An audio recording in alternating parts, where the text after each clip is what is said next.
Hello, welcome everybody. For those of you who don't know me, my name is Farnsworth Wrinklebottom. I am the FA Press Secretary, and I'm here with a brief statement to read, but I will not be taking any questions today.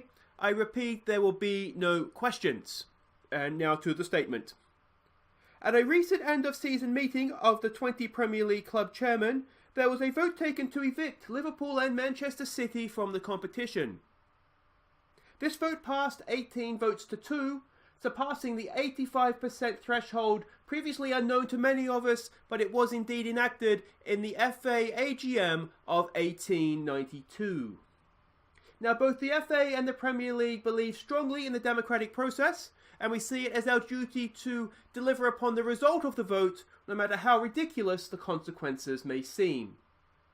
Now, the AFL has already set its clubs for the upcoming season, which means that next season, both Liverpool and Manchester City will be playing their football in the Vanarama Conference North. That is all. Hi guys, I'm Aussie Villain. Welcome to the first episode of the Liverpool versus Manchester City Through the Leagues experiment. And this is going to be really interesting, I think. Vanarama North has never looked so good, has it? Spare a thought for the rest of the teams in this league, by the way, because it's going to be a tough one for them. Now, the first instinct is to just say that these two are just going to run through the leagues like there's nobody's business and be back in the Premier League in however many what it would be 4 or 5 seasons time, and that's probably what is going to happen. But what I'm really curious to see about how they go about getting there, because without the Premier League money, the wages that these players are on, it's unsustainable. I mean, City is almost worse off than Liverpool in that sense. So I'm really curious to see, do they sell players off? Do they run themselves into the ground financially? And maybe they stall out at like League 1, League 2. What I have done to kind of keep the interest going a little bit as well is I've left them in the Champions League for this year. Because the Champions League's money is going to be absolutely crucial to them being able to keep any players that they have on any sort of high wages. And because the only way they're going to be able to get back into the Champions League is by winning it or winning the Europa League. And the only way they're going to be able to get into the Europa League is by winning the Cups. So that's going to take on a whole new level of excitement and meaning for the two clubs. That's literally the only way they can get back into Europe for quite a few years here. So I think it's going to be fascinating to see, who wins the league this year out of the two of them. I mean, assuming one of them does. But B, do they go up together through all the divisions? Does one club go ahead of the other one? And like I say, just financially, how they go about it. Now, if you do like this idea, please do hit thumbs up to let me know, people are on board and think that this is a really interesting experiment. I think it's interesting, so I don't know how many episodes we'll get out of it. We'll just kind of keep going. We'll go a season at a time until we sort of... they stall out, basically, wherever that may be. I'm assuming they will get back to the top. But I said I'm fascinated to see how many seasons it takes. And if you are new to my channel, just discovering because of this, welcome. Please do consider subscribing. Ring the bell so you don't upload new episodes. We have a few Let's Plays and that going as well. But for right now, let's skip ahead to the end of this transfer window. Let's see what they do. Do they have to sell players? I mean, the players aren't going to be too keen. I can't imagine Salah and Aguero want to play in the Vanarama North. So let's see what happens in the transfer window. Yeah, I'm excited. Okay, welcome back. Now, the first thing I've learned is that there is no transfer window in the Vanarama North, but we're now at August 11th, and that is the Premier League window is closed, and the season gets underway today. So let's have a look and just see, transfer-wise, what has happened, if anything. It looks as though a lot of the big hitters are still there. They haven't sold anybody, they haven't signed anybody new. Obviously, these were already going through. So Liverpool is going as is. What about Manchester City? We can see there's a number of their players, if you go back, there's a number of their players that are wanted. I'll be really curious to see come the January transfer window. We'll come back for that. But seeing exactly what's happened at that point. Because, like I say, I can't imagine, A, that these players are going to want to play in this league, and B, that they're going to be able to afford to keep them all. So it doesn't look like anything has happened for Manchester City either. So is that surprising or not? I don't know. I don't really know. But anyway, we'll play through now to the end of the January transfer window, and we'll see how the league's going at that point, and also what's happened on the transfer front. Alright, welcome back. It is February 1st now. I haven't had a look at what's going on, so let's click on the Vanarama North here. Let's see where we're looking at, and it is indeed, as you would expect, City has drawn 2 games against Boston and Alfreton. So it's not, well, a game in hand, it's just as close as it is in the Premier League. Look at that. I mean, they're running away with it between them, but you'd expect that, wouldn't you? But if Liverpool win their game in hand, which, let's face it, unless it's against Manchester City, you'd kind of think they would, they're going to be a point up, and they have a better goal difference. So that's all going well and good there. Now let's go and have a look at the clubs themselves. I don't see any names missing at the top of my head. Let's go and have a look. Okay, let's start with the schedule. Let's see. Are they still in the Cups and in the Champions League? FA Cup first round. Where are we here? Okay, let's just go to the Champions League and have a look. That's going to be easier, isn't it? So they did get through their Champions League group. Not bad for a Vanarama North side, is it? Let's go to all groups. And let's see if we can see Liverpool here as well. Liverpool.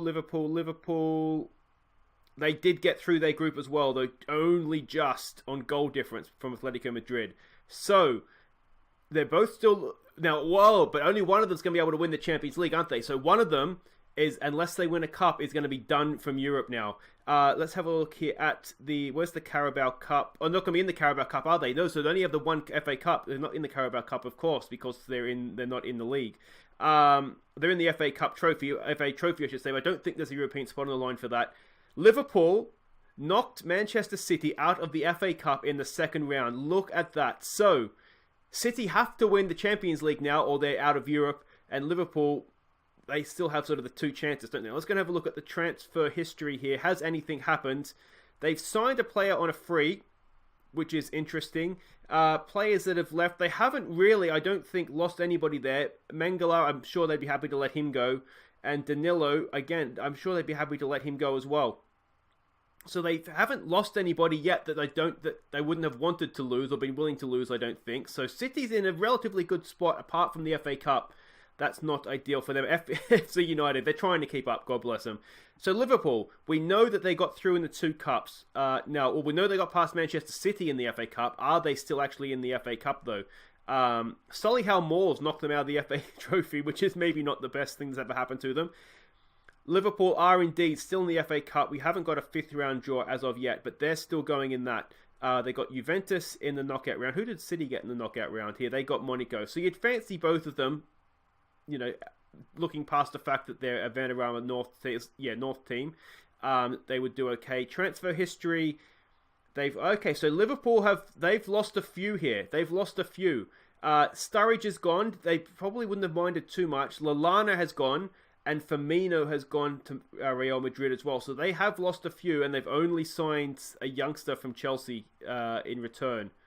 So, Liverpool, I mean, they've cashed in, haven't they? They've cashed in on a few players, but they're still potentially in front in the league right now.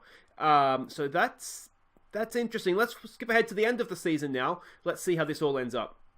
Okay, welcome back. Let's go and have a look at what's happened. We can see from the holders what has happened. Liverpool have gone up in the playoffs.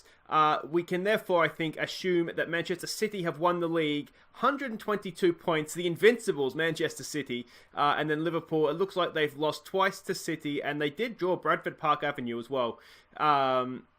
So, yeah, domination in the end. But you would kind of expect that in the league, wouldn't you? Now, what has happened? Are we going to see either of these teams in European football next year? Let's go and have a look at the schedule.